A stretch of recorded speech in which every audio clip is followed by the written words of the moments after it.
When was there a time that you knew that God used you well beyond what you could have even dreamed or imagined? That as you preached and you know without any... I'm still waiting for that moment.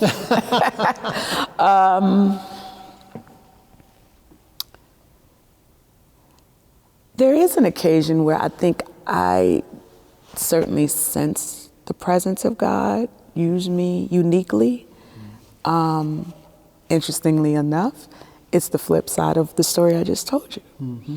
So I got to a point where I just began to, one, I started going to therapy, but I also allowed the Lord to start healing me in this area of these violent panic attacks and anxiety attacks, et cetera.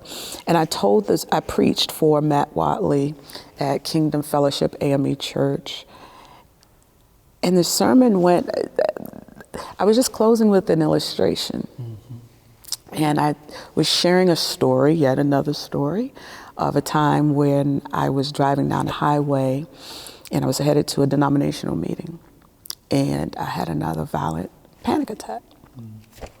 And I had to pull over and flag down a motorist for help. And this person stopped, Good Samaritan stopped. John in a black Volvo. God bless you, John.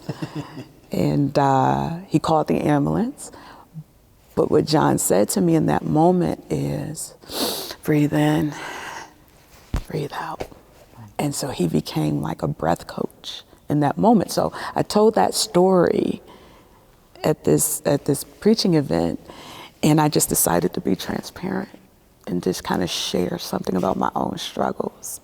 Well, I had no idea the effect that was going to have on people who've been essentially holding their breaths for the collective breath for the last 3-5 years, the age of Trump, pandemic, and so many things, mass shootings, and so the invitation was not the normal high praise moment. The invitation was to take a breath. And we did a breathing exercise together. And it ministered. The presence of God just was there, and people were so open to just exhaling whatever it was that they'd been holding. And it was clear to me that God had used that story, and that was a God moment. Now later, I was like, oh my goodness, did I say too much? Did I share too much? Did I bear too much?